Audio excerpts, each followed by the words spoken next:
अर्चित अर्चित कहिए।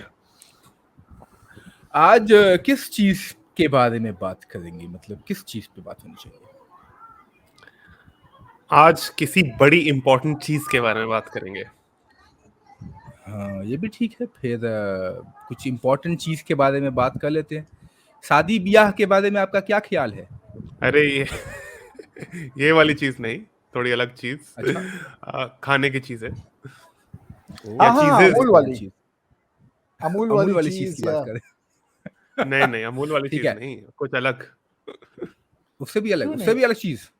अरे, बिल्कुल। ये पूरा का पूरा हमारे street food, at least north India और दिल्ली में तो पूरा का पूरा धंधा चला रही यही चीज। तो अपने आज बम्बई का तो सैंडविच बंद हो जाएगा बिना चीज। और क्या, देखिए बम्बई के सैंडविच बंद हो गया, गुजरात का सैंडविच बंद हो जाएगा फिर मालूम है। तो आज हम चीज के बारे में बात करेंगे, और शुद्ध देसी 100% श्योर, प्योर एंड 100% श्योर देसी चीज, इंडिजिनस चीज with doctor Kurush Dalal. Kurush is an archaeologist, historian, food anthropologist. He is a PhD on the early Iron Age from Pune University.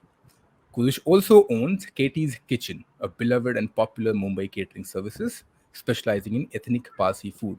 तो जो भी बॉम्बे में जाएं, और आई डोंट थिंक, मतलब आप अगर फूड स्पेस में हो और आपने डॉक्टर कुरुश दलाल का नाम नहीं सुना है, Kurush, absolute honour to have you. Thank you to be here. And just quickly just telling you about this as well, कि since the time we started our podcast we've been thinking कि ये, मतलब अच्छी तरह मैंने काफी बार बात की कि यार let's have Kurush, but they're like, but which topic, मतलब, and then we're like, but Kurush can talk about all the things. But then we said कि नहीं, सब चीज तो बातें कर लेंगे. I'm sure Kurush will get bored of us eventually, so let's call him for very important cheese, जो कि है cheese. So we'll talk about the indigenous cheese. But before we get into indigenous cheese, both of us were curious. If you look back, what family childhood influence led you to getting into the food history and anthropology? The reason of asking this question, because in the modern times, people like us, हम जवान लौंडे जो बोलते हैं, जवान लड़के, everybody is now on food history. सबको historian बनने का है. But when you were growing up, I'm sure it probably was something unheard of for many. So there was no such thing as a food historian in India when I was growing up. Yeah. The earliest food historian was Pushpesh Pant. To some extent, a couple of others at that time, like Katy dabbled in food history. It was only much later that Mosina Mukadam actually did a PhD in food history, and we started getting some very serious people from history doing food history. There are a lot of reasons. पहली तो बात ऐसी है कि food is something, यार तुम उसके ऊपर काम करने जाओ तो उसको तुम कबाड़ में नहीं रख सकते हो, वो खराब हो जाएगा. इसकी लिमिटेड शेल्फ लाइफ रहती है. When you start studying food, you have to repeatedly study these things. You have to look at them time and again. So people don't want to look at it. Also, food is made by different people differently. तुम एक dish का नाम लो और 10 घरों में जाओ तो 10 घर अलग अलग थोड़ा सा ट्वीक करते हैं उसको ऐसे वैसे. फिर फूड हिस्टोरियन बोलता है कि मेरे पास डेटाबेस, तो फिर वो बढ़ते ही जाता है और कोई एंडिंग ही नहीं है. तो people don't want to get into this. It's a tough subject to get into the think. On the other hand, everybody thinks कि अरे मैंने बहुत सारी बिरयानी खा ली तभी मैं फूड हिस्टोरियन बन गया. So there are these two extreme perspectives. I grew up in a house. My mother was an archaeologist, and she came from a very long line of very good cooks. So I keep telling people that you can train a good cook, but great cooks are born. And people might be offended by this, but that is a fact. That either you've got it or you ain't got it. You can train a very good cook, but you can't train that. वो जो अंदर से जो spark होता है ना, अब वो कुक इन हिज हेड से इसमें थोड़ा ये डाला, थोड़ा वो डाला, थोड़ा जीरा नहीं जीरा नहीं, इसमें धनिया का पाउडर जाना चाहिए. And you're cooking in your head and you're thinking about it. So she came from that kind of a lineage of cooks. She was also fascinated with history and archaeology. So she did an MA and a PhD in archaeology at a time when women didn't really get into this subject. Went out and did field work when women didn't do this at all in India. Women were supposed to be kachi kalis and very kaula, and वो धूप में कैसे काम करेंगे. She worked in the Rajasthan desert on the Indo-Pakistan border, conducted her own excavations at that time. So I grew up on all the wrong stories. I keep jokingly saying I blame my mother for my career trajectory. I grew up on all these stories of Ashoka Maurya and Alexander's invasion And on the other hand, there was so much good food in the house. My dad was a shippy, so my mom traveled with him and went abroad. And in the 70s, uh, there was very little food influence in India from outside. And traveling abroad, seeing the world and eating food over there, this opened up her horizons. This completely changed the way she looked at food. So coming from a good food background and then looking at it this way, so there was always good food at home, and history was something that was taken very seriously. So one automatically became part of the food business at home when my mother launched her food business. And I always wanted to be an archaeologist. So it was kind of very, क्या बोलते हैं ना, these two paths were there.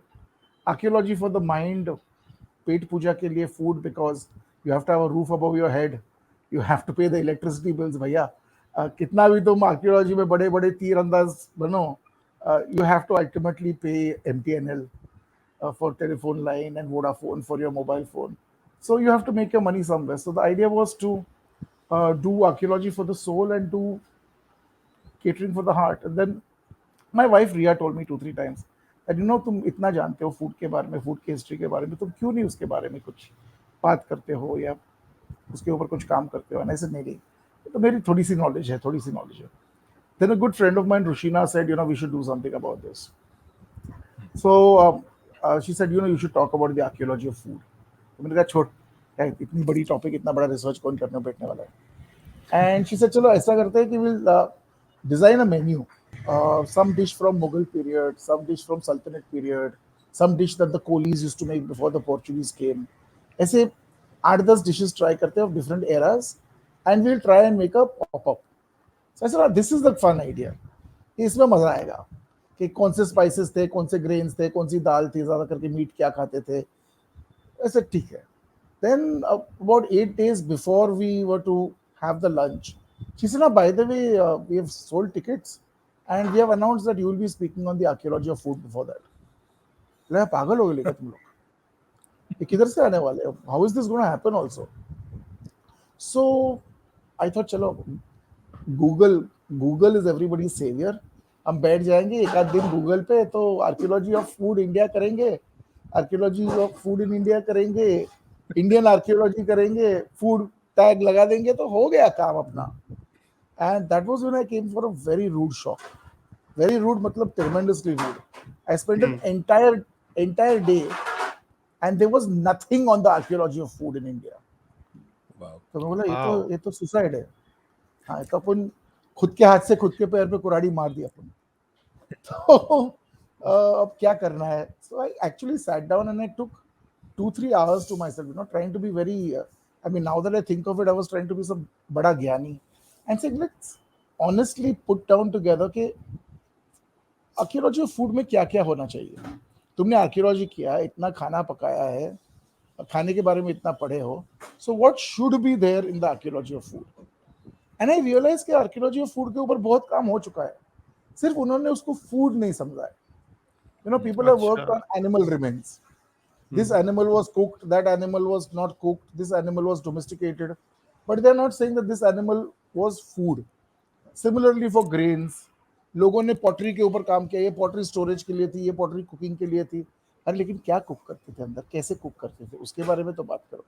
So all of this data was there, it had just never been brought together as food. So I spent the next 6 days putting together my first PPT. I still have it, and मैंने उसको जमा के रखा है कि जब भी मेरे पर बहुत बड़े लगेंगे ना मुझे, so I see that PPT and say कि याद रखना कहाँ से आया था. तो it's a horrible PPT I think today, but I realized that certain basic things that were there that day, those have been what I have been working on ever since. So basically guys, that became the क्या बोलते हैं palimpsest, कि यहाँ से इसके ऊपर काम करना है और पढ़ना है. बाहर गाँव में क्या लोग करते हैं, कैसे करते हैं, इसमें क्या क्या डालते हैं. फिर मालूम पड़ा कि इंडिया में तो इतिहास एज इट इज कम है और खाने का इतिहास तो है ही नहीं वर्चुअली. बहुत बड़े बड़े तीर छोड़ते हैं कि खाने में हमारे पास ये है, वो है, ये ऑथेंटिक है, ये ओरिजिनल है, ये ट्रेडिशनल है. But when you scratch the surface, क्या तुम्हारी दादी बनाती थी, That's about it. उसके उसके आगे तो मालूम ही नहीं है कि कौन बनाता था, कैसे बनाता था, क्यों बनाता था. So these Right. things are, things that then we get very upset. अरे ये मेरी फैमिली ट्रेडिशन है. हाँ, हो सकता है कि आपकी फैमिली ट्रेडिशन है, but that doesn't make it history. Correct. So one realizes that it is women who have been the main pillars of our food, and they have kept our food alive, and they have created our food traditions. Interestingly, commercially देखने जाओ तो cooks have all been men. All the Khansamas, if you look at, and all of them, and all the Maharajas and Thakurs, they have all been men. But at the same time, जो घरेलू खाना है, घर का खाना है, that has all been done by women. And women have been mainly uneducated. There is a very beautiful statistic that I give when I teach sometimes, that as recently as the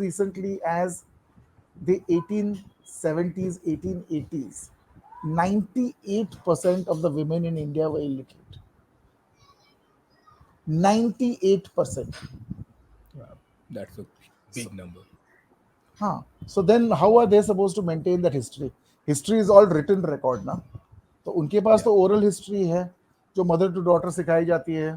फिर वो daughter आगे जाके daughter in law बनती है.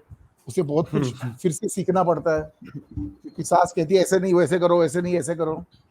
फिर जब उसका खुद का किचन होता है एक ना एक दिन जब वो खुद इंचार्ज ऑफ द किचन होती है तो उनकी स्टाइल तब निकलती है, which is an amalgamation of both of these and her own expression.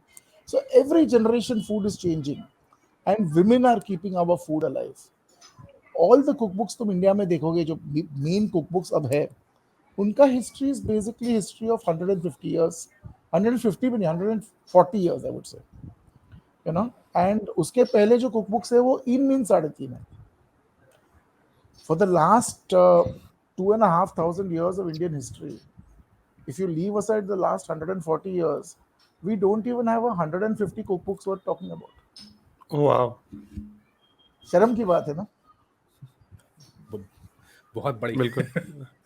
But that's also what you mentioned, right? कि history anyway नहीं लिखी जाती है. वो खाने की history तो खैर दूर की बात है.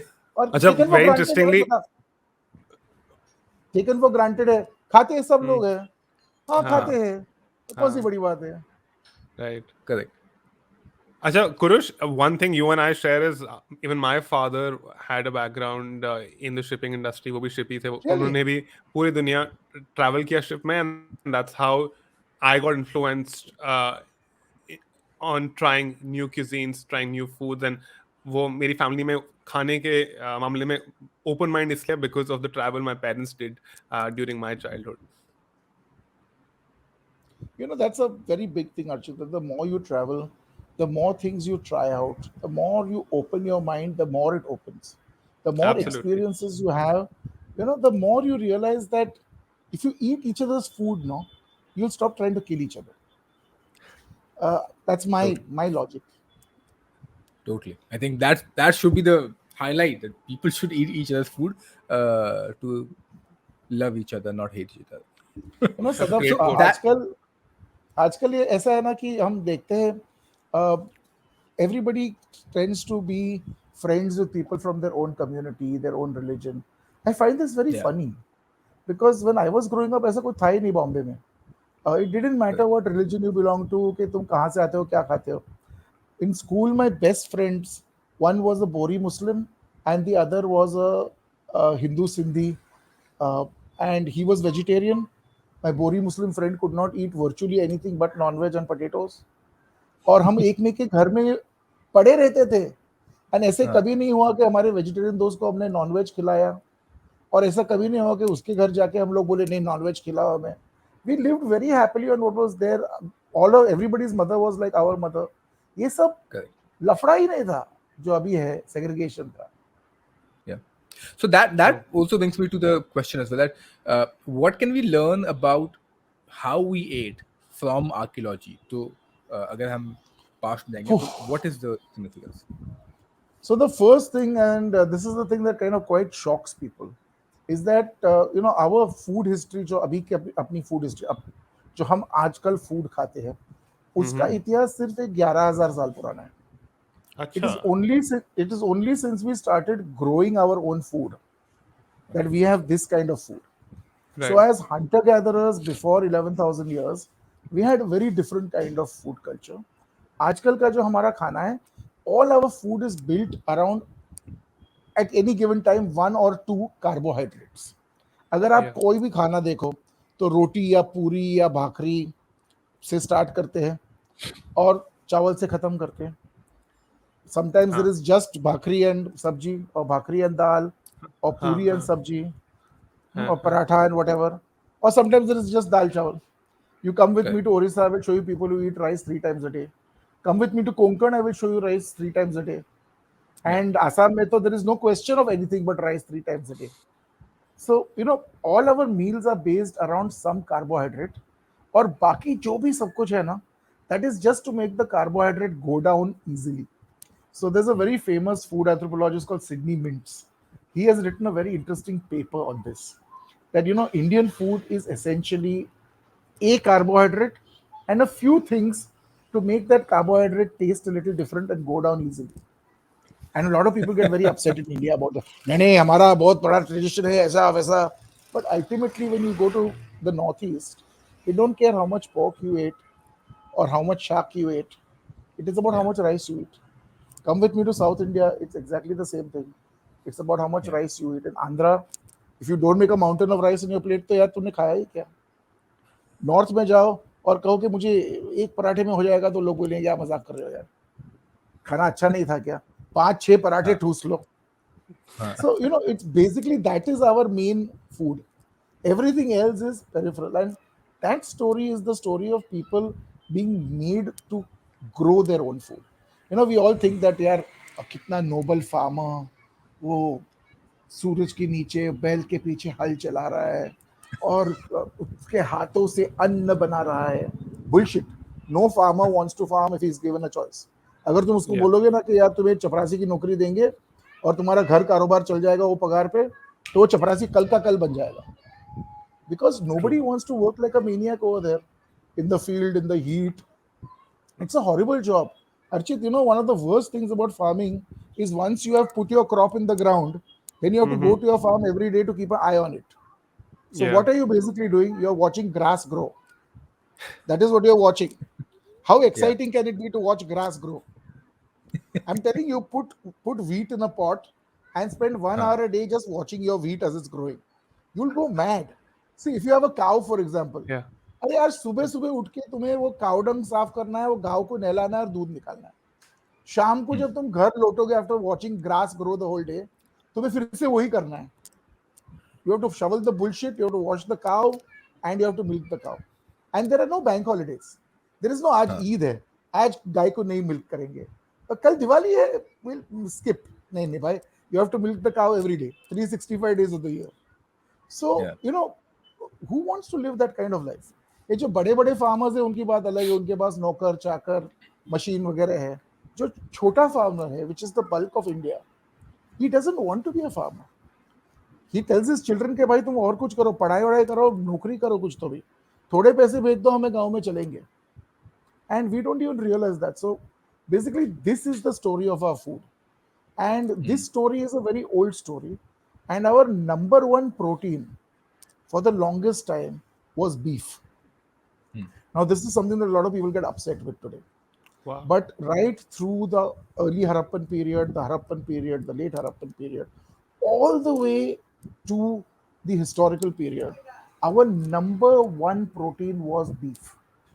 It's only after the advent of Buddhism and the decline of meat eating that Hinduism switches over from beef to a non-beef diet. And surprisingly, the Brahmins, in a very interesting move, become vegetarians. Now, this doesn't mean people will get up in the morning and say, "Chalo, मैं आज एक बैल काटूंगा, मुझे mutton खाना है." It's not like that. That's a huge animal. There is no refrigeration. अगर तुम्हें उसे काटना है, तो उसको पूरा खाना है. And nose to tail is a matter of fact. ये जो आजकल बहुत ही बड़ी बड़ी चीजें बोलते हैं ना लोग यूरोप में, we have nose to tail eating. अरे यार जक मार के you have to do nose to tail eating when you have nowhere to put it in the freezer, and you can't afford to waste it. So when would a bullock be cut? It would be cut on a day when there was some festival, या there was some important occasion, या कुछ शादी ब्याह हो रहा है, ताकि वो पूरा खाया जा सके. बांट बांट में कि कितना बांटोगे ना तुम दोस्तों में, यारों में. So you have to be able to butt out in such a way कि जब भी वो बैल काटेगा तभी तुम्हारे को 1-2 किलो गोश्त देगा वो. So large animals become very difficult to manage in this kind Right. of a situation. Right, but that's Chota something very janavar, interesting. You mentioned about Hindus shifting away from eating beef because of Buddhism.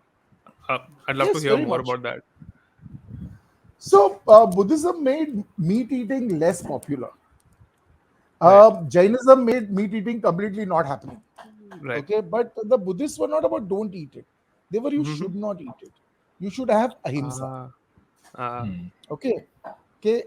So the one of the great Buddhist stories actually says that one of the Buddha's great disciples was actually a butcher. And in the story of Angulimala, the Buddha sends Angulimala to the butcher to learn basic Buddhism. So Angulimala is shocked.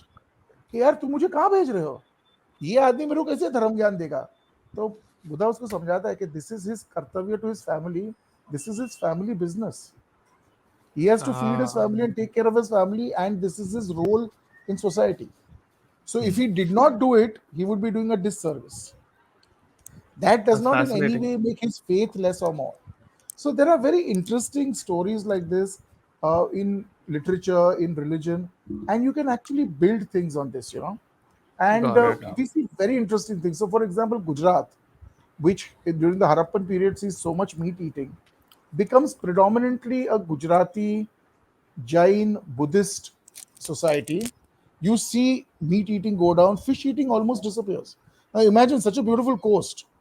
Veerawal se machli Bombay aati hai. The trawlers that dock at Veerawal, their fish comes to Bombay. But you see so little fish being eaten in Gujarat. So essentially, when Hinduism was resurgent at the end of the Buddhist phase, a lot of the things that the newer revamped version of Hinduism did was in very many ways reflections of Buddhism. So, for example, this whole thing about vegetarians, if you look at Gujarat, Gujarat is essentially Vaishnav.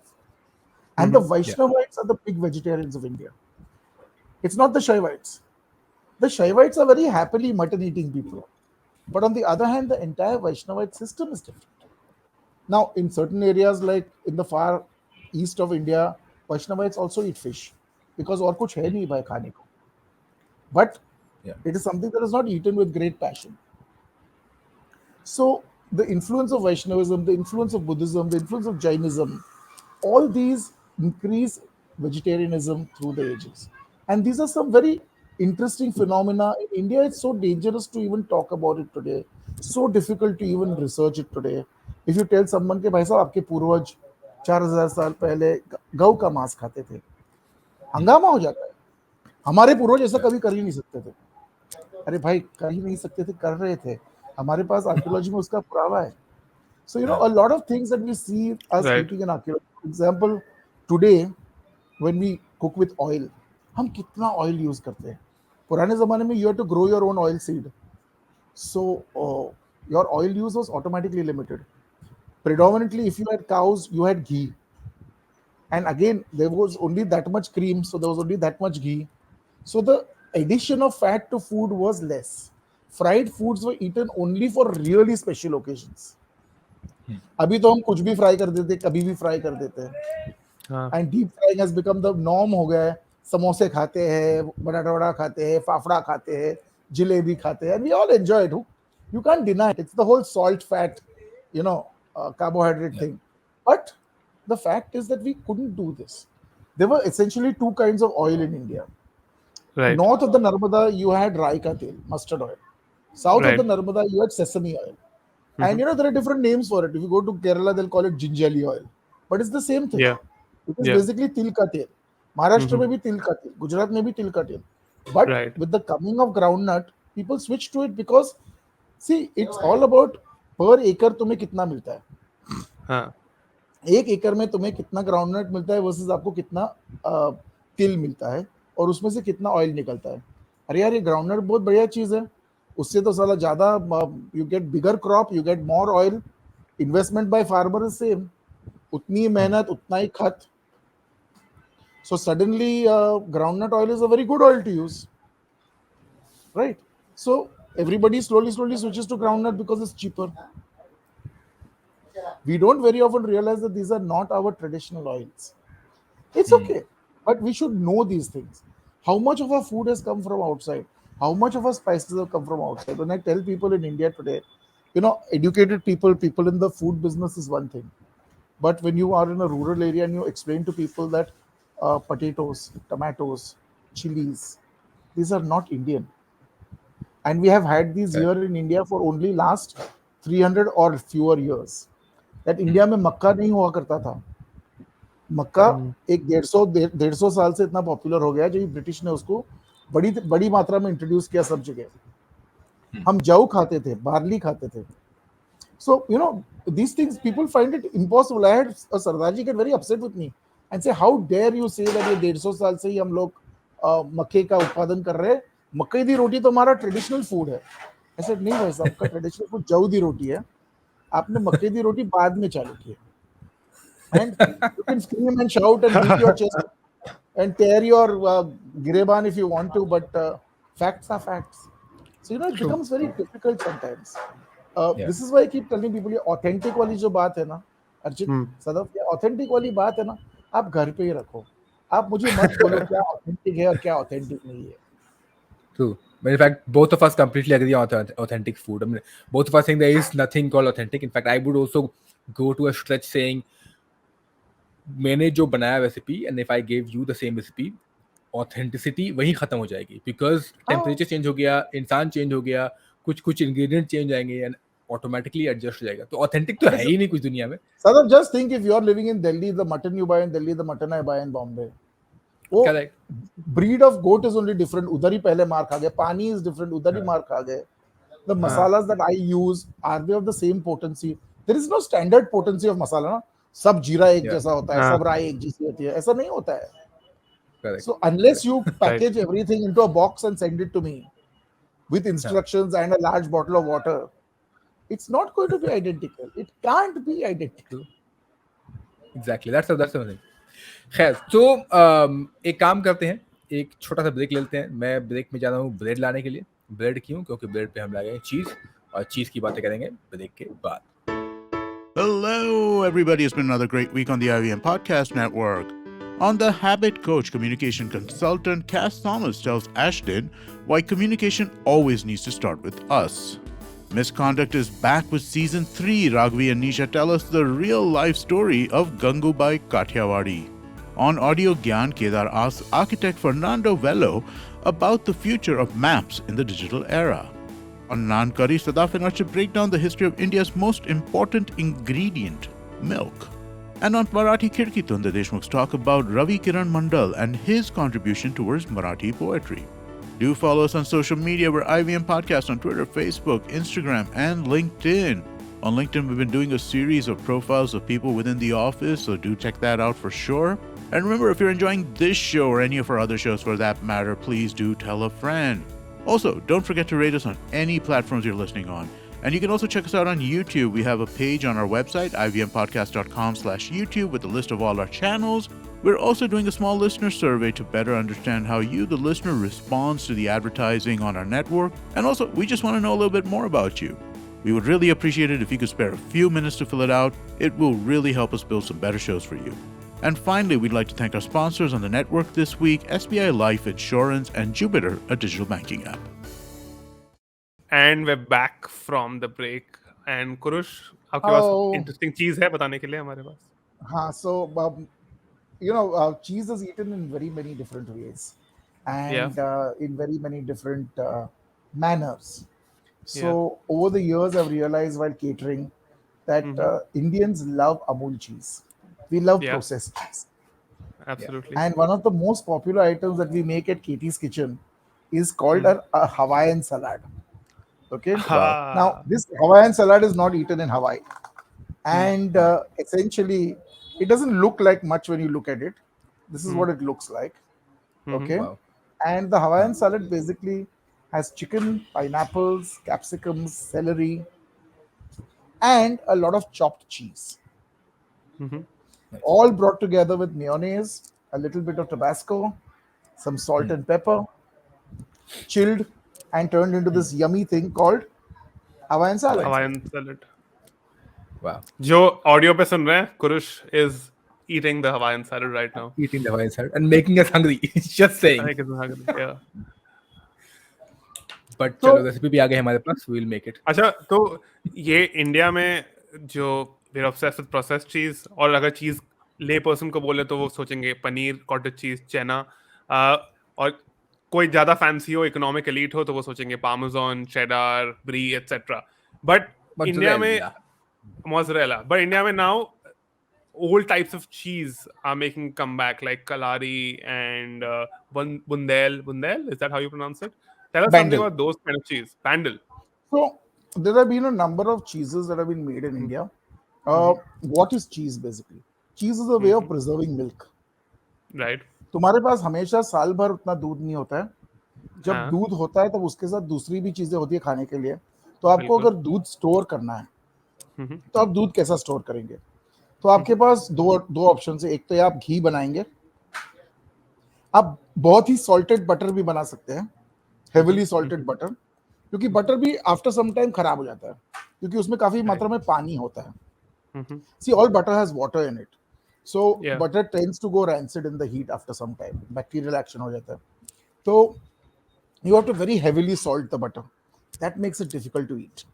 On the other hand, if you make butter or you directly turn the cream into ghee or you turn the butter into ghee, then you have basically removed all the water. You also removed all the excess solids from it. So a good ghee should never go bad. घी के ऊपर कभी fungus नहीं लगना चाहिए.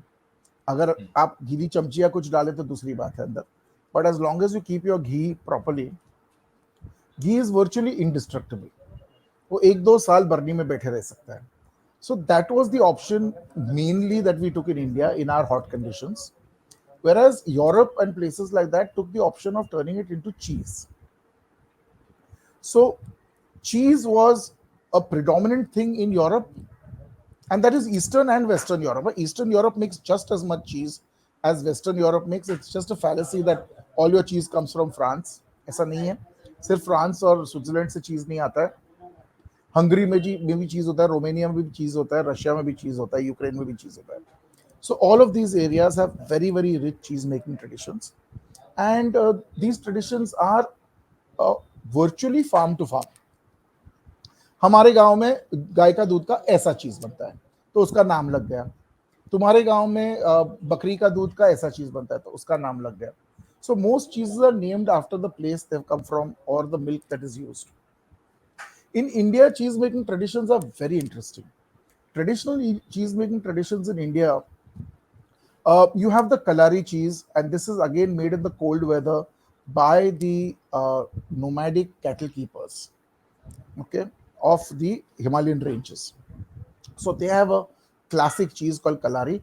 Kalari is a very interesting cheese. It's a cheese that it needs to be cooked to be eaten. It's not really a cheese that you eat by itself. उसे कभी कभी मस्ती मस्ती में दूध की रोटी कहते हैं. वो रोटी जैसे रहता है, मोटी सी रोटी जैसे रहता है, और उसे गरम करते हैं तवे पे दोनों बाजुओं से और खाते हैं. So it's basically fat, some amount of carbohydrate, small amounts, and a decentish amount of protein all together, which you can pack and take with you. And थोड़ा सा गरम करके उसको खा लिया, so it gives you a lot of energy when you're working in a cold environment. Alongside this, there is a very interesting cheese making tradition which comes to us from a place called Bandel. तो बैंडल नाम का एक छोटा सा शहर है. It's on the Hooghly in West Bengal, and when the European powers came to India, they set up small factories. तो ये जहाँ वो माल इकट्ठा करते थे उसको थोड़ा सा प्रोसेस करते थे, फिर जब उनके शिप्स आते थे तो वो लेके जाते थे. तो ऐसा एक पोर्चुगीज टाउन था जिसका नाम बैंडल था. तो कोलकाता से लेके एक लाइन से हुगली पे छोटे छोटे ऐसे शहर हैं. तो एक फ्रेंच शहर था, एक डच शहर था और एक पोर्चुगीज शहर था. तो जो पोर्चुगीज लोगों का जो शहर था उसका नाम बैंडल था. और ये चीज वहां से आता है। तो इसके भी दो प्रकार होते हैं। छोटा सा गोल चीज होता है ये, स्लाइटली चपटाया हुआ। एक फ्रेश बैंडल चीज होता है और एक एज्ड बैंडल चीज होता है। उसे स्मोक करते हैं ताकि वो लंबे समय तक प्रिजर्व रहे। तो उसे बहुत ही अच्छा स्मोकी, थोड़ा स्ट्रॉन्ग, स्लाइटली फंकी फ्लेवर रहता है। और जो Right. फ्रेश होता है, it's a very nice salty, very pleasant tasting cheese. It's lovely, Sadaf, to grate this on top of salads. हमारे इंडियन सैलेड्स में भी वो बहुत अच्छा जाता है। तो एक अच्छी Yeah. कचूबर बनाई तुमने खाने के साथ के लिए, और उसके ऊपर भी ग्रेट कर दिया तो मजा आ जाता है। So one of Uh, the my experience with this cheese has been that one of the cafes I used to work here in Delhi called Cafe Lota. तो वहाँ पर ना we actually wanted to use make only desi salads, no olive oil, no fancy Firangi cheese. So instead of using olive oil, we used a smoked mustard oil, and for oof, Parmesan we use bandel for that.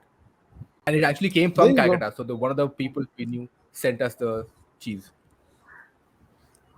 Just think of it. There is so much that we can keep alive these traditions.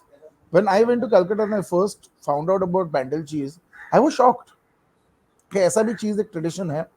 And there was just, I think, two people left who made it in New Hogg Market, जो New Market है ना कलकत्ता में। There were just two shops in which you could buy it, and it was becoming a completely dying tradition.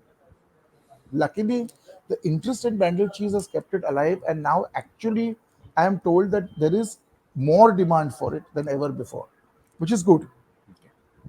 Calcutta also has a Jewish cheese tradition, which very few people know about.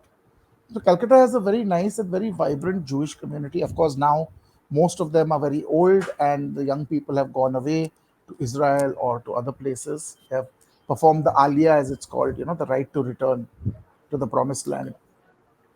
But there's a very, very strong tradition of this cheese making process that was made only by the Jews. And essentially, it was something that the Jews made for the Jews, because the Jews have a lot of restrictions on how milk should be treated, how it should be eaten. Milk and meat should never be cooked together. So they will never put butter or ghee in anything that is non-veg. And a lot of, so they have dietary religious restrictions. So Yeah. this beautiful cheese used to be made by them, which was a more or less fresh cheese, and it would not be aged for too long, and it would be eaten fresh during Jewish festivals. There is one old lady left in Calcutta who knows how to make it, but for many years in the 60s and 70s, there's a very famous bakery in Newmarket called Nahum's. Nahum's used to Yeah. Yeah. actually retail this cheese, and they used to, I am told, actually take orders for it. I have been to Nahum's since the 90s, but I have never seen that cheese there, sadly. There is, so that Bengal region is very rich in cheese. Uh, and by Bengal, I mean across the border. So in Bangladesh, there is a very interesting cheese that comes from Dhaka.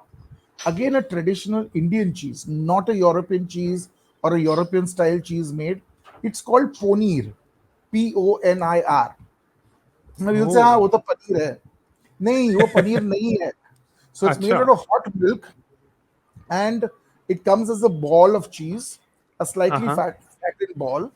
And when you cut it, it's full of holes, and it has a Oh. slightly springy, Oh.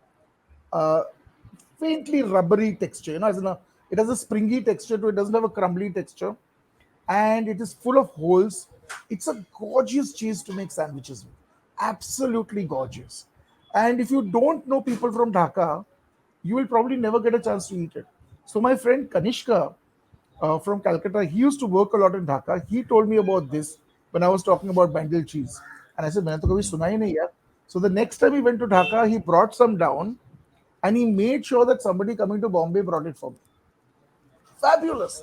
Absolutely different. Like no cheese that I have eaten. And, if it wasn't for just talking about this to a fellow foodie, ये तो बात निकलती ही नहीं इसके बारे में कभी। Yeah. Yeah. Huh? So a lot of I people will tell you that Indians don't make cheese because it is against our religion. ऐसा नहीं है. Ayurveda says you should not split milk. Uh, ठीक है, you should not split milk does not mean you cannot split milk. There's a lot of difference between So the two. it just should not. You can choose to do it. Sadaf, you tell me any mother or grandmother that you know, अगर Yeah, दूध फट गया घर में उन लोग फेंक नहीं देने वाले. ताबर तो correct. it will be immediately poured into a cloth, tightened up and tied to the tap, and turned into paneer immediately. Whether you And then like Absolutely. the it or water not. will be used as well. Probably the whey will also be used in a dal or Yeah. something. That is Yeah. not Correct, wasted. Yeah. And you correct, will correct. never even know that it was used. Yeah. Yeah, So, we very often realize the milk is spoiled only much later because we now buy it in bulk because we have refrigerators.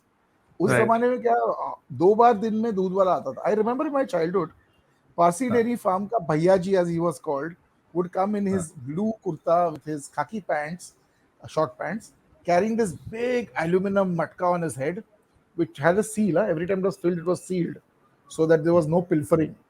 And you would come in the morning and you would come in the afternoon, and you could buy as little as 200 ml milk from him. wow. Okay. अब उसका daily route रहता था, so उसको मालूम है कि हाँ. 9 out of 10 days उसका दूध बिकने वाला है. And you would use fresh milk both times so that वो फट नहीं जाएगा, खराब नहीं हो जाएगा, because there is no refrigeration. और उस जमाने में fridges were also थोड़ा, there's a very good chance things would turn to cheese very easily. A lot of people will tell you that the Portuguese started off this whole tradition of making paneer. और जब तक Right. Portuguese नहीं आए तब तक पनीर ही नहीं था. I refuse to believe कि तब तक पनीर नहीं था. Did the Exactly. Portuguese give a added weightage to the splitting of milk and the making of things from it? Possible. Did they influence this commercially? Very possible. Because we know that the mithai we eat in Bengal today and that region, which is made out of chena, that mithai was not very popular till about 200 years ago. And it is a tradition of the last 200 years that this mithai has been, more and more variations have been coming out. Till then, a lot of the mithai in the East was essentially made out of wheat. जो बालूशाही होती है, लोबोंगो लतिका होती है. So, meat and mawa was used to make, meat and nuts were used to make things. Meat or Sorry, wheat? not wheat, sorry.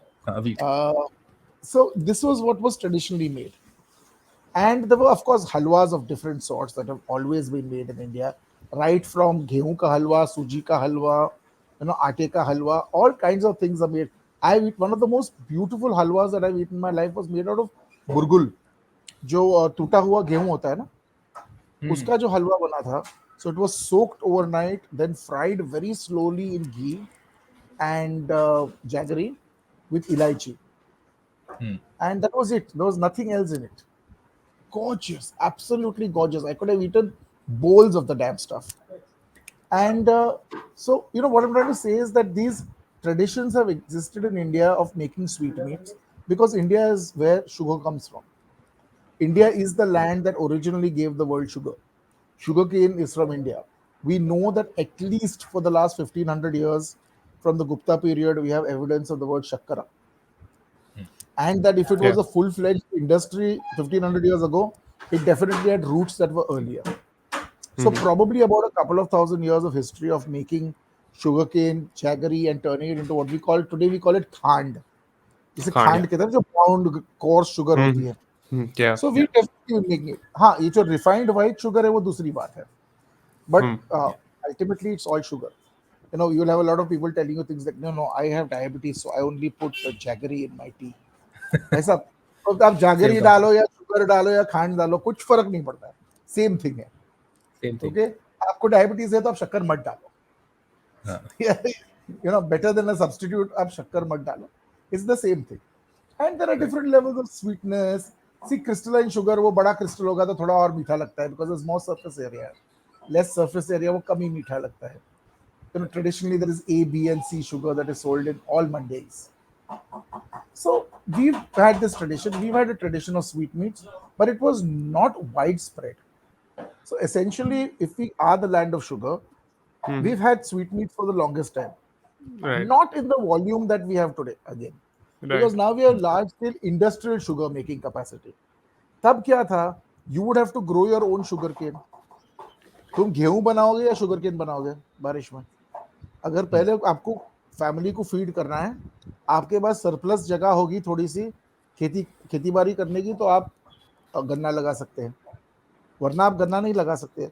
And putting in a cash crop at that time, at the you know saying मैं cash crop डालूंगा और मैं गेहूं खरीद के लूंगा, was madness, suicidal. So we had very small quantities of sweetmeats. Yes, industrialization of sugar, industrialization of milk, urbanization, these helped these businesses. So when you look at these traditions also, you will see, for example, the entire Bengali tradition that you see of sweetmeats, it's hugely influenced by what is happening in Kolkata. ऐसा नहीं है कि छोटे छोटे गांवों में, छोटे छोटे शहरों में वो मिठाई नहीं बनती है. But look at the vast variety that happens in a place like Kolkata. Why does it happen? Because there is buying power. गांव में खरीद खरीद के कितनी मिठाई खरीदेंगे लोग? And that's a beautiful thing that I'll tell you about Bengal. In Bengal, you can go to a mithai shop and buy one piece of mithai. Yeah. And he has boxes for it. He has special boxes for it with his name, paper boxes in which he'll put one piece of mithai packet and give it to you. Rubber band laga ke. Yeah. Yeah. And traditionally the men would go to shop. So, you'd always bring 4 pieces of mithai or 5 pieces of mithai back to eat with your meal on a daily basis. So there would be 5 जन है घर में, 5 piece मिठाई है, सब लोग को थाली में एक एक पीस मिठाई मिल जाएगा. So that was a very interesting way of limiting consumption also. आजकल क्या है, हम लोग जाते हैं मिठाई के दुकान में और बॉक्स भर के मिठाई उठा के घर पे लेके आते हैं, और मिठाई वाला भी बोलता है पाव किलो तो ले लो, पाव किलो से कम कैसा देंगे, फिर खराब हो जाएगा, पासी हो जाएगा, तुम खा लोगे. That's fascinating. So these are the trends that are seldom ever noticed by people. ये तुम्हारे नाक के नीचे हो रहा है. It just takes a little bit of somebody to point out to you, okay, look at the cause and effect. कर्मण्यवादी. Speaking of cause and effect, sorry, go on. No, please. Speaking about cause and effect. Yeah, speaking of cause and effect, why aren't these traditional Indian cheeses like kalari, even churpi, why aren't they as popular as the European cheeses? Again, urbanization. These cheeses were not really made in urban areas. They were not consumed in urban areas. So when urban people started consuming cheese, what cheese did they consume? They consumed processed cheese. Right. And why? Because they were used to processed cheese that was coming in with the army navy stores, with the British. And this was coming as food for the British army. And a lot of craft cheese used to come to India. So I still remember when I was studying the history of Amul, and I found out that Amul actually brought in a man from Switzerland to make cheese at the factory. And said कि basically अपने को craft cheese बनाना है. हाँ. Craft cheese बनाना. K वाला craft ना, not C वाला craft. नहीं, K वाला craft. हाँ, जो ऑस्ट्रेलियन कंपनी है ना, वो. तो the idea was कि हमें वैसे टाइप का चीज बनाना जो टिन में हम भर के उसकी लंबी शेल्फ लाइफ रहेगी. So when I was growing up, craft was only available in tins. It was horribly expensive. Luckily, again, being a Shippies boy, I had experience of eating this cheese. And then in India, it was all about Amul cheese, and Amul cheese came in those tins. And much later, it started coming out in those smaller cubes. Amul had a beautiful Parmesan cheese powder and all. Didn't work. So it was not Parmesan, but it was an Amul cheese powder. It didn't work. There were other players also. In the West Coast, for example, the Parsis traditionally make their own cheese. It's something called Topli Nu Paneer. Topli Nu Paneer. So paneer being the very Indian word for split milk that is coagulated together. What they do is they split milk using rennet, which comes from the inside of a chicken gizzard. तो chicken का जो gizzard होता है ना, जो पेठा बोलते हैं हम लोग उसे, तो उसके अंदर की जो स्किन होती है, उसके अंदर की स्किन निकाल के उसको फाइनली चॉप करते हैं और गरम गरम दूध में डाल देते हैं. तो उसके जो एंजाइम्स होते हैं उससे दूध फट जाता है. फिर उसको छन्नी में निकालते हैं, कपड़े में से पास करते हैं इफ यू वांट, या डायरेक्टली उसके जो कर्ड्स होते हैं, once the curds form the cheese curds, you scoop them into small टोकरीज. छोटी छोटी टोकरियां होती है जो हम बड़ी बास्केट बनाते हैं ना, बड़ी टोकरी बनाते हैं, हाँ, तो ऐसे ही छोटी छोटी टोकरियां होती है इतने साइज की. एंड उसमें वो कर्ड भरा जाता है, और ऑटोमेटिकली उसकी वे वो टोकरी में से बाहर निकल जाती है. So you put it on a sloping Ah. platform and the whey comes Hmm. out. After roughly about, depending on where you are and how much patience you have, after about an hour, you take it out in your hand, ulta, and you slide it back in. So वो Okay. एक side से वो बैठा हुआ है, फिर उसको आप flip कर रहे हैं basically. Acha. So again, a little bit of the whey comes out, Got and it. what you get is a very very jelly-like cheese with the markings of the tokri on the outside. So अभी Yeah. Bread के लिए जो बैनेटन आता है ना, बहुत ही Yeah. Popular है. Bread बनाने में वो बैनेटन लेके आओ और वो बैनेटन के मार्किंग्स होने चाहिए ब्रेड के ऊपर. Correct. And then your bread looks very pretty. Yeah. Well, where does that come from, you think? So this tokri would leave its marks, its typical marks on the paneer, and the paneer would get flattened and have, थोड़ा सा ऊपर से ऐसा, थोड़ा सा नीचे से ऐसा, and flat, and it would have the tokri ka mark. So then it would be slid into fresh water. So you have fresh cold water and you slide these paneers one by one into it. Uh, I have known people who have actually used the whey from it also. Others will swear that you never use the whey, वो बहुत जल्दी खट्टा हो जाता है. Whatever, that is a personal thing. So these things are called topli na paneer or tokri na paneer. And at one time they were very very popular amongst the Parsis and also amongst the Boris. So the Boris and Right. the Parsis are virtually kissing cousins from Gujarat, you know. And, one of the biggest manufacturers and suppliers to Parsis was actually a Bori gentleman whose surname was Paneerwala. So his name was Oh. Fakirji Paneerwala, and he had a big office in Churni Road. And virtually every single Parsi caterer ordered topli paneer from him, and they came on the train from Surat. Oh wow. So he had a big factory in Surat where people were making this, and it would be put into ice cold water in milk cans, and the milk cans would be closed and put on the train in ice cold water and would travel to Bombay. They would be decanted carefully and put back into ice cold water and sent to various caterers all over Bombay. Wow. Sadly, Fakir Paneerwala's business has shut down a long time ago, and demand, supply, that kind of thing. He used to make a tokli paneer that was this big on special order. I still remember it. It was a 9-inch diameter ka tokli paneer, and that was only made very very special order, vagera vagera, and all that. So I had the very good fortune of actually meeting him when I was young, and my family was running the business. So this was a very big thing at Parsi weddings. So at Parsi weddings, in between the main courses, like an amuse bouche, they would serve this tokli no paneer. Now there is just one man left in Bombay who makes it in large quantity, and he doesn't make it very professionally, sadly. But interestingly, because of the lack of anybody making it, 4 or 5 women in the Parsi communities have revived this tradition. So they don't have very large capacity. 50, 100 pieces is what they can make for you. But you can pre-order 48 hours in advance, and they will make for you.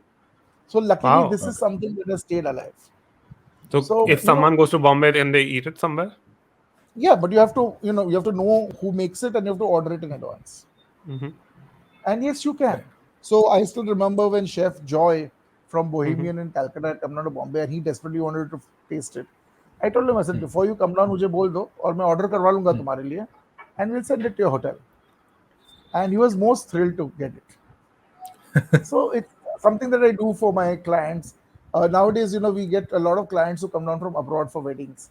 छोटा छोटा wedding होता है, 30 people, 40 people की शादी होती है, which is unheard of. When I was growing up, an average function was 500 to 700 people. Average function. Today, 500 to 700 people is like, whoa, no, amongst the Parsis, it's not.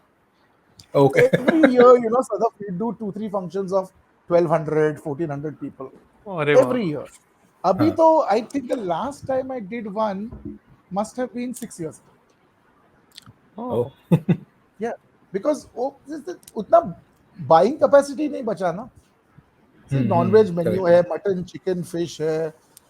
दारू नहीं रहेगा तो पार्सी शादी नहीं होती है. And everybody remembers the khana pina at a shadi. Who remembers what the bride wore 6 months down the line? So it becomes a very expensive affair. And when you come from abroad, you don't have family and friends ज़्यादा करके. थोड़े इनमीन Yeah. 3.5 लोग हैं. So they always insist on Parsi paneer. And I do a lot of small functions because I have my own kitchen. I don't have to have a kitchen at the venue. So we Right. get a lot of orders, and I make sure that this young lady who makes for me, I tell her 48 hours in advance. And God, if she's not in town and I have to tell my clients कि नहीं मिलने वाला है, तो 4 जूते पड़ते हैं. But these are the vagaries of something that is the cottage industry. So Right. there are a lot of these traditions, even amongst the Sardars. When you have paneer, there are at least 2-3 kinds of paneer, depending on how it is made. So years ago, I learned that you must always honestly ask for malai paneer and pay extra for it. You must not just say paneer when you go to a traditional Punjabi paneer wala. Ask for malai paneer, pay extra, and get malai paneer. You'll get a creamier, softer paneer instead of something like rubber that you can bounce off the walls and play badminton with. Yeah. Correct. Yeah. And So I'm curious that. good Sorry, paneer go ahead. never needs to be fried, Sadaf. अगर आपका paneer truly ताजा होगा ना, तो it doesn't need to be fried. If it's Oh. deep fried paneer, it means कि वो बासी पनीर है. Correct. And then deep fry and then soak it in water again. हाँ. काफी जगह पे ये होता है. वो बेचारा केटरर को करना पड़ता है ना. कल का पनीर हाँ. बचा हुआ शादी का क्या करेगा उसका 10 किलो पनीर का. आज की शादी में 10 ही किलो मंगाओ, 20 किलो मत मंगाओ, एडजस्ट कर लो. फ्राई We are करके Indian. डाल देंगे. Speaking of animal rennet, I've read that in 2011 the FSSAI actually banned animal rennet Completely. import, and also declared that all milk and milk products coming into the country must be heat processed to kill bacteria. Yes. And इससे raw milk cheese जो import होती थी वो काफी कम हो गई है, and a lot of chefs began to opt for Indian cheese because of that. Yes and no. There are lots of kinds of rennet, and there is a purely synthetic rennet also available, where you Acha. synthesize the enzyme in a laboratory, okay, and which is completely animal free. So I have for years been using synthetic rennet. I mean, rather, I have been using the people who make paneer for me have been using Toplina paneer. They've been using it. Comes in a small bottle from England. It's a plastic bottle, I think, 20 ml bottle, and the 20 ml bottle lasts you for 3 months. You don't have to worry about it. You know, kitna paneer bana ke kitna banaoge. So that's one part of it. The other part of it is, if you all ever get a chance, you all should get this absolutely mad Parsi friend of mine on board. His name is Jahangir Lawyer. And many years ago, before cheese making in India became popular, Jahangir was selling cheese made by Indian companies. So when I was growing up, there was a very interesting company called Kodai Cheese, Kodai, and they made traditional European style cheeses in India in Kodaikanal. And they were the only company I knew in India that was making cheese. I'm talking about the late 70s, early 80s. Okay. And definitely in the late 80s, I have bought and eaten a lot of their cheese. Alongside this, we had a very interesting milk movement in Maharashtra. It was part of MAFCO. It was called RA, AAREY. And they are the people who made your famous, वो क्या दूध की बाटली आती थी ना, क्या कहते थे उसे, अमूल दूध, एनर्जी मीठा दूध, एनर्जी एनर्जी दूध. एनर्जी मीठा दूध. अच्छा. हाँ, तो वो आरए डेयरी से Energy. आता था. हाँ. तो आरए वाले खुद का एक ब्लॉक चीज बनाते थे. It was a traditional waxed cheese. It came in a huge block this big, red color ka, but it was a rectangular, square section, rectangular lengthwise, and a big block of cheese. It was some of the most gorgeous Indian cheese I've eaten, and it was like a Gouda, but a softer, more delicious version of Gouda than any I have had since then. A mildly sweet Gouda, beautiful. Sadly, didn't really work in India. Government agencies did not have that kind of marketing. So Jahangir started marketing from a company called Flanders. So they were one of the first people in India to start making cheeses. I still remember their most popular cheese was called smoked scamorza. And he used to actually go from vendor to restaurant to restaurant, hotel to hotel, selling these cheeses. Today, he is the uncrowned king of imported cheese, ham, and all other imported products, selling to every single five-star that there is. And he runs Fortune Gourmet, which is a fabulous company which does some amazing imported products. They also do promote Indian products. But uh, what happened was a market opened up. So with the opening up of India in the 90s, an entire market for cheese opened up. People were going abroad. They were eating these things there. They were looking for these things here. These things were getting imported into India in small quantities. And थोड़ा ये भी हो गया कि हाँ, we served a cheese platter, with wine. It was a bit हाँ, snooty and snobbish in the early Yeah. days. But look at how much cheese platters and wine are seen all over urban India today. You will see yeah, them in lots of middle class homes, which you never Yeah. saw them in even 10 years ago. Yeah. And so many people have come into it. So my friend Mansi Jasani, who goes by the handle of Cheese Wali, she makes made to order cheese platters for people. She educates people about cheese. You've got people like Namrata from Kase Cheese in Chennai who are actually making cheese in Chennai. You've got the farm at Chennai, which is making some fabulous European style cheeses. So one by one, people have started making cheeses on their own. So Mansoor Ali, the famous movie director, he retired yeah. from movies and he set up his own place in Uti making cheese, and he has a cheese making course where you can visit his place Oh. and stay for 3 days and learn how to make cheese with him at his homestay. Wow. So, cheese making has Wow. now become more and more mainstream with urban India. And you have an amazing set of people who are making cheese in the Himalayas now. There are three or four Mhm. different people. There is one company called Darima Farms. They Mhm. make a nutmeg flavored sarai, which is one of the Mhm. most fine new cheeses that I have eaten in the last 10 years. Uh, Kase Cheese in Chennai decided to make a podi flavored cheese. Okay, Podi you have flavor. flavored cheese. So Wow. decided to use Yeah, the yeah. typical South Indian podi. Amazing. It was musty. It became हाँ, their biggest selling cheese. wow. See, because Huh. first time users, first time cheese eaters Ah. had a familiar taste. Yeah. It was cheese, but yet it was familiar in the background. Yeah. So that podi Right. cheese went a long way. And I remember Namrata talking about it, and I was like, it makes so much sense that if you want to introduce cheese to people who don't eat cheese, how do you do It it? Yeah. makes absolute Give them sense. Yeah. something familiar. And there is the Center for Pastoralism, Yeah. and they are based in Gujarat, and they work out of Sarjeevan. And they've been working with the Mhm. Maldhari community and the Rabari community, who are nomadic cattle keepers. Now, Yeah. camel cattle keeping in India was a dying tradition. Very few people know that there are two separate, very specific types of camels that are kept in India. There is the regular camel breed, and there are sub breeds in that. And there is one variety called the Kharai camel.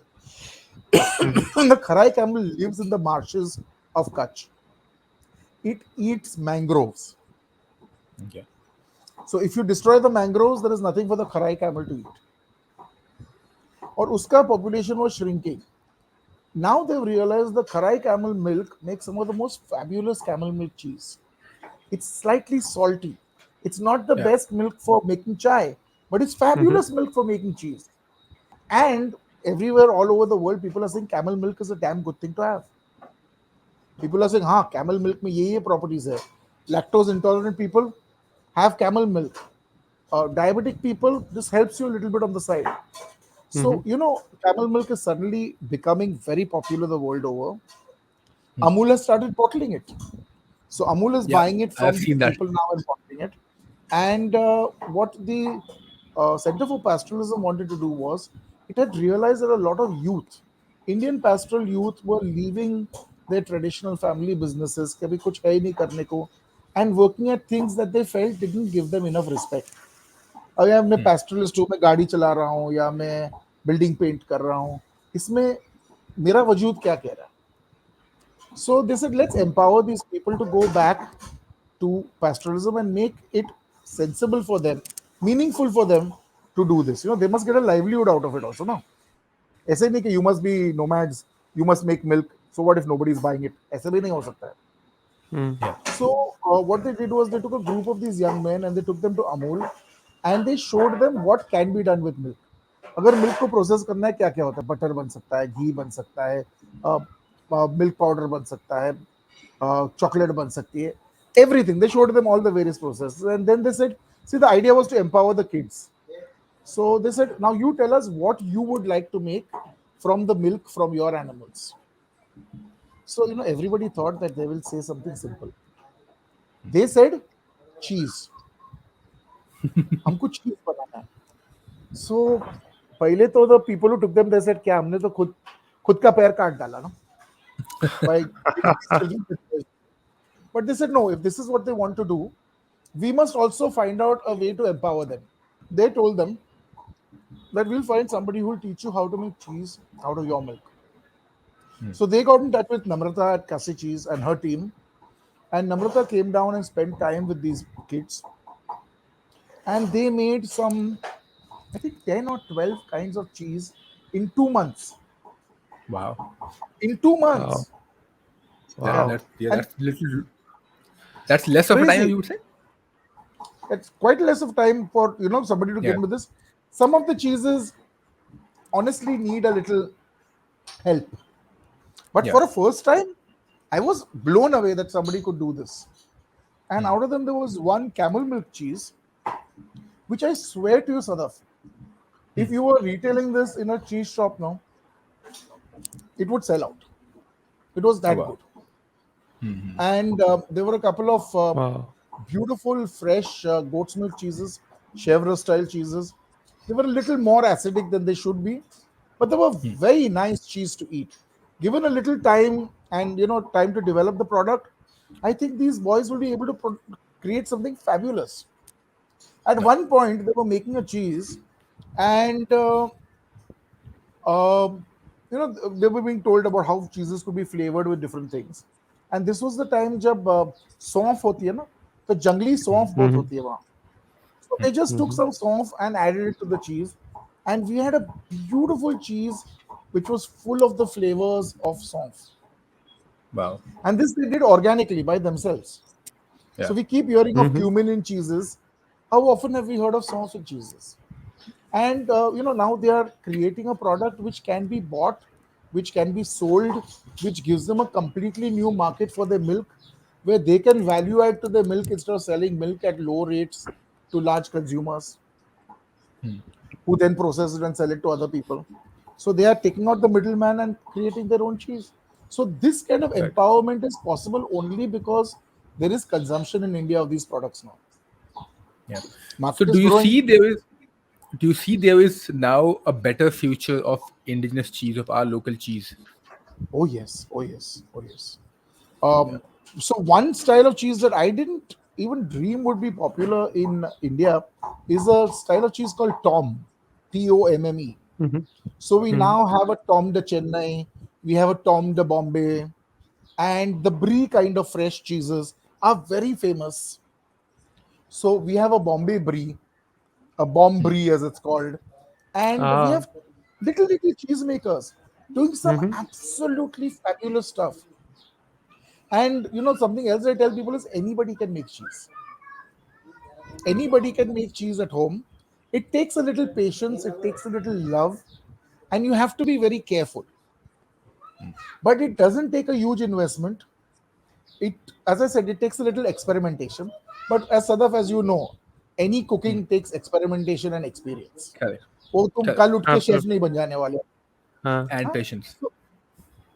So it's exactly like that with cheese, and you can make it. I, of course, am completely a lazy person who firmly believes that if other people are making their cheese, I will pay them and buy the cheese in small quantities for myself and give myself more variety of cheese Yeah. than making a big fat cheddar and having to eat only that. But again, that said, there are such fabulous cheesemakers. I mean, I'm sorry, my bheja is now getting too old, but there are such fabulous new cheesemakers in India. And I was so impressed that cheese was being made in Chennai. Very hot, humid Chennai is making very good cheese. I can understand Ooty making cheese, Kodaikanal making cheese. I can understand cheese being made in the hills of Kumaon. But when I see cheese being made in Bombay and in Chennai, then it's really happening. Interestingly, there is a brilliant group of Christian monks who has been for years making cheese in Bangalore, and it is one of Bangalore's best kept secrets. They have a small menu of 8 or 10 kinds of cheeses which are available. You have to send your Dunzo fellow to pick it up. Mm-hmm. Okay, but they regularly have gorgeous cheeses which they've been making. And monks and monasteries have been making cheeses all over Europe for the longest time ever. So Yeah. this gentleman learned over there and came back from one of the monasteries in Europe, and he makes the most beautiful Italian style cheeses in Bangalore. So, if you do Italian monk Bangalore cheese, you'll probably find it on Google. If The not, I'm next time I'm sure going to Bangalore. Sadaf will find it.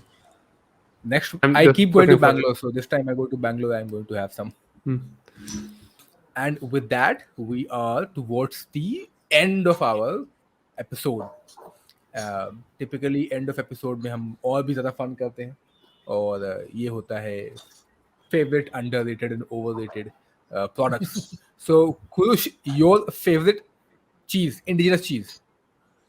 Favorite indigenous cheese? Oof, that's a tall one. I really like a kalari because I feel it's very different from any other kind of cheese. Yeah. So I'm probably, Absolutely. at the same time, being a Parsi, thoda sa, love for toplinu paneer can't go away. वो थोड़ा DNA में wrapped up है. So what's हमारे the best नसों way of में eating both? टोपली पनीर. हाँ? So kaladi, I know is best way to eat kaladi is kulcha, which is also popular in Jammu as kaladi kulcha. But Gently what is your fry favorite it. way of eating? Gently fry it in a little bit of butter or even oil. I mean, I really like it in a good olive oil because I think that adds flavor to the kalari. Fry it on both sides. And if you can afford to have two stoves on, heat your kulcha on the other side.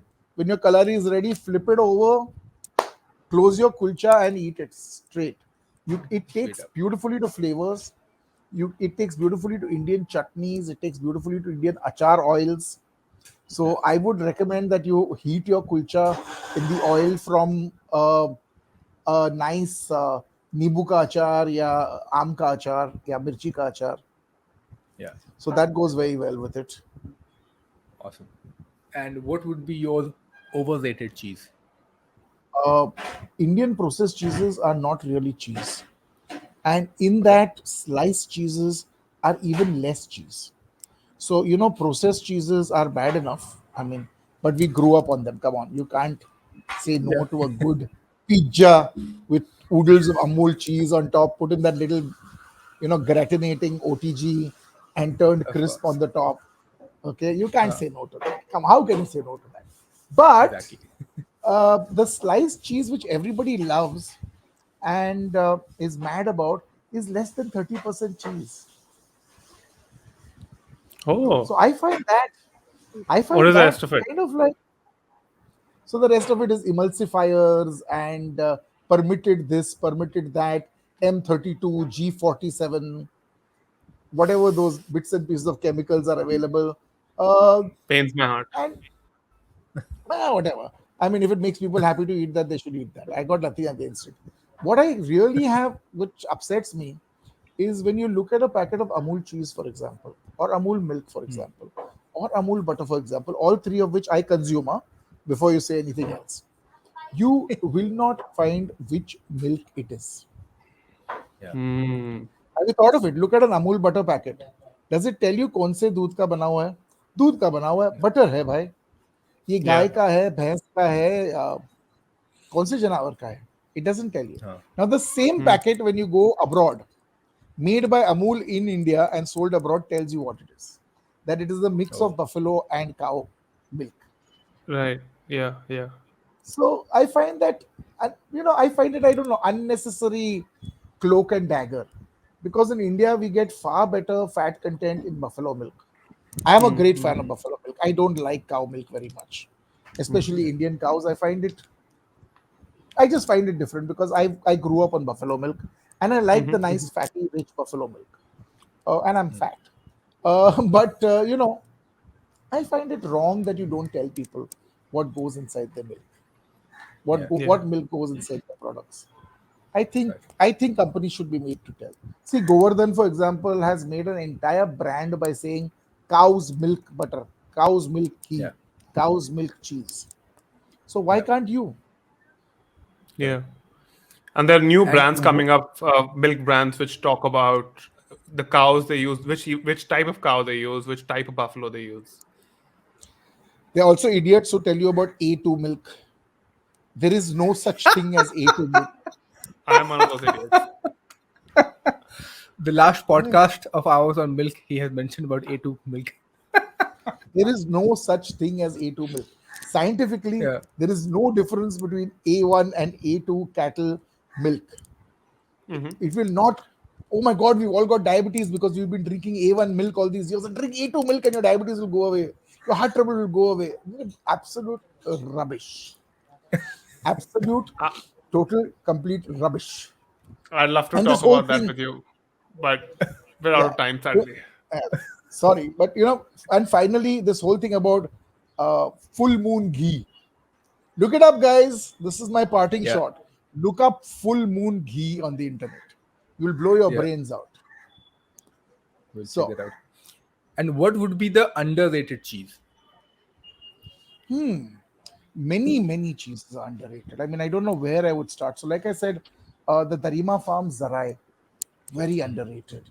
A lot of beautiful buffalo milk, fresh cheese styles that are being made by small cheese makers in Bombay, very underrated.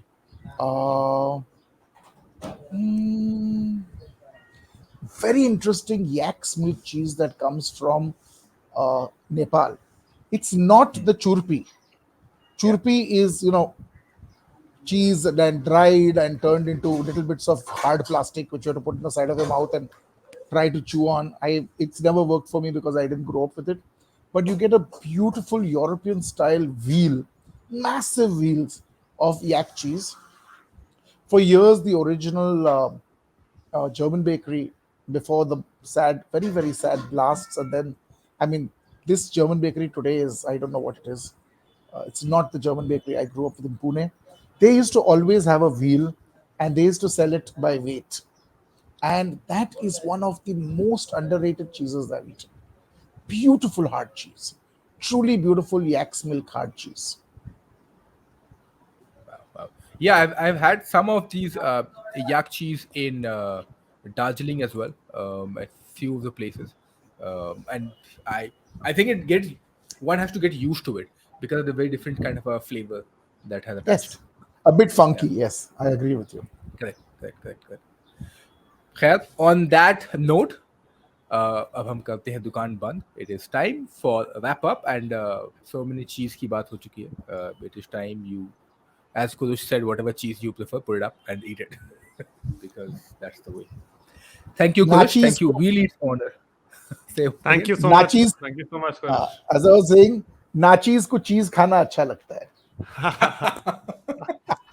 Nachis ko cheese. So that's the title of the episode. Thank you. Thank you, Kurush. you. Thanks, guys.